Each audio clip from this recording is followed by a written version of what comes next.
আসসালামু আলাইকুম বন্ধুরা, আশা করি সবাই ভালো আছো। এখন ঘড়ি কাটায় বাজে প্রায় রাত 10টা। এত রাতে বিলের মধ্যে কি করি সেটাই বলি। আমি আছি বিল কুরিলিয়া রাস্তায়। ওই দূরে আছে আমার ফ্রেন্ড শাকিল। তো অনেক দিন পর, দীর্ঘ প্রায় বছর খানেক হবে এই বিলে আসছি। তখন এই রাস্তা ছিল না। আসার একটাই কারণ, জ্যোৎস্না দেখতে। আজকের জ্যোৎস্নাটা কতটা জোস একটু দেখাই। এই যে আমার মাথার উপর জ্যোৎস্না ফুটে আছে শাপলা ফুলের মতো। জ্যোৎস্না রাত, পরিষ্কার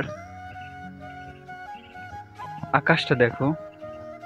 এই পাশ থেকে দেখাই, আকাশ, তারা সবকিছু দেখা যাচ্ছে। যদিও আমার ক্যামেরাটা ভালো না, তবে এই যে জ্যোৎস্নাটা জোস লাগতেছে।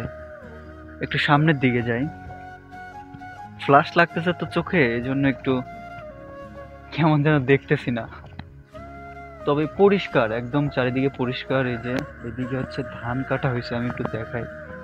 দেখা যাবে না, ধান কাটা হয়েছে, রসুন লাগানো হচ্ছে, খেসারি বোনা হচ্ছে, তারপরে গম, সরিষা। এখন তো শীতের মৌসুম, সরিষা হবে, রাই হবে, ফুলে ফুলে ভরে যাবে চারিদিক, শুধু হলুদ আর হলুদ।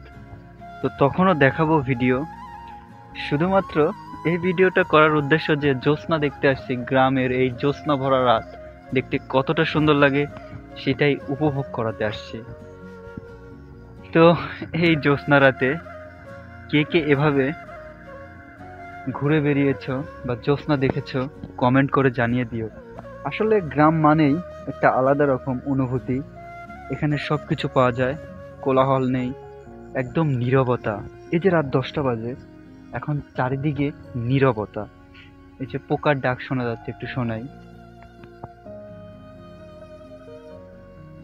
ঝিঝি পোকা, অনেক ধরনের পোকার ডাক শোনা যাচ্ছে। এই যে আমার পিছনে, ওইটা হচ্ছে ডিপ, ডিপের আলো জ্বলছে। আর এইটা হচ্ছে আমাদের বিল কুরিল। আর আমি যেখানে দাঁড়িয়ে আছি এটা হচ্ছে রাস্তা, সেই বিশাল রাস্তা। আমি বিশ্বাস করি একটা সময় এখানে পর্যটক কেন্দ্র হয়ে যাবে। এই আশেপাশে হয়তো একটা সময় 50-60 বছর পর বাড়িঘর হবে, দোকানপাট হবে, জমজমাট একটা উৎসব মুখর সময় আসবে, আমি বিশ্বাস করি। যেমনটা আমাদের বৌসার আশেপাশে এরকম জমজমাট পরিবেশ আছে, যেখানে দোকানপাট অনেক কিছু আছে, মানুষে ভরপুর।